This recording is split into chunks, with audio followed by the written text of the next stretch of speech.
Timeless Tales, a fable from Aesop, the Tortoise and the Hare reimagined. In a small town nestled against the mountains, two researchers worked in the same laboratory on the same problem. Both were building a new kind of artificial mind. Both wanted more than anything to be first. One was named Rishi. He was brilliant, fast, and certain of himself. The other was named Naya. She was careful, quiet, and certain of nothing. Their laboratory was an old stone building on the outskirts of the town.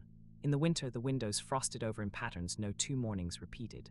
In the summer, the air hummed with the sound of 1,000 cooling fans. Inside, there were 2 desks, 2 chairs, and 1 shared coffee pot that had been brewing since before either of them was born.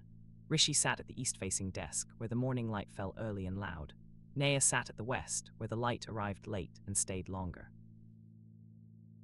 Did you see the new chips that arrived this morning? 80 of them. I'm going to train the largest model this lab has ever seen. Bigger than anything. By Friday, I'll have the whole town talking. I'm glad the chips came, Rishi. I'll take 2 of them. I want to spend the week curating the training data. The model will be smaller, but I think it will behave better. Rishi laughed not unkindly. He thought Naya was being modest, or perhaps afraid. He took the remaining 78 chips, started his training run that same afternoon, and watched the numbers climb. By nightfall, his model was producing dazzling paragraphs. By the second day, it was drafting poems in 6 languages. He posted screenshots to the world, and the world applauded. Rishi, my boy, the numbers on a dashboard are not the same as the truth of a model. I have watched many races in my years at this lab. The ones who arrive first are not always the ones who arrive at all. With respect, sir, the benchmarks are beating the state-of-the-art by 12 points. The evaluation suite is glowing, and I have 3 interviews scheduled this week to talk about it. The work is already done. I'm simply letting it compile. And so Rishi turned his attention outward. He spoke on a podcast about the race. He flew to a conference and sat on a panel. He posted a thread that was shared 30,000 times. While he traveled, his training job ran unattended. No one watched its outputs. No one noticed when, on the 4th day, the model began producing sentences that were confident, fluent, and quietly, subtly wrong. 300 miles from the lab, a pharmacist in a small village read about Rishi's model on her evening break. She typed a careful question about a drug interaction a patient had asked her. The model answered with confidence. It cited 3 studies. She copied the answer onto her notepad. Only later, when she went looking for the studies to show her doctor, did she discover that none of them existed. She closed the app quietly and did not speak of it, but she did not come back. And she was one of many that week who did not come back. Every document, every example, I want to know where it came from. If the training data has a flaw, the model will learn the flaw. I'd rather have a smaller model that knows what it knows than a bigger one that's only certain.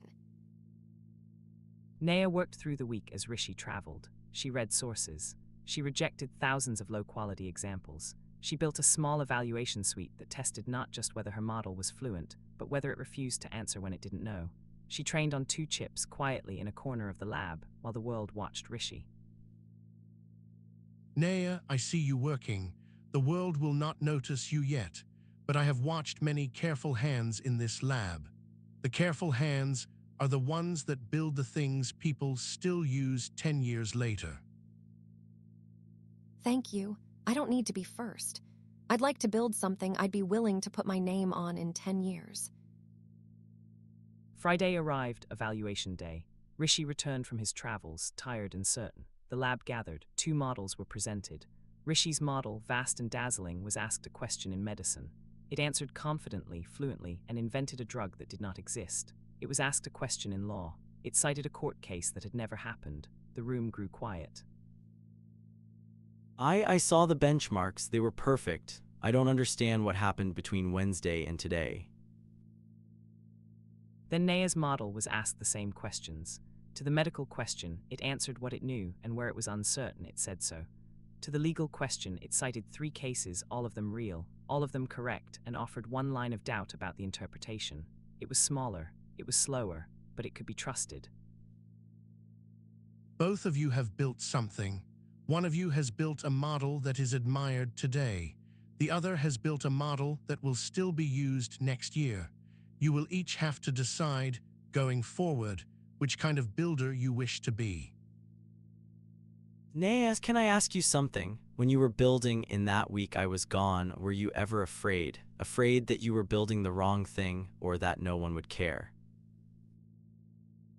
Every day, Rishi. Every day. But I would rather be afraid of building the wrong thing and build the right thing slowly than be certain of building the wrong thing very fast. Come in on Monday. I have a seat by the window. We can train the next one together. I would rather have your speed beside my patience than have either alone. Rishi returned to his desk that evening, looked at his screen, and for the first time in a long while he turned off the notifications. Naya went home and slept without needing to. Between them, only one of them had raced, the other had built, and that, in the end, was the only difference that mattered. Speed without patience builds only what collapses. Careful hands build what lasts. Timeless Tales by AmtocSoft. A new tale every day. Subscribe and walk with us.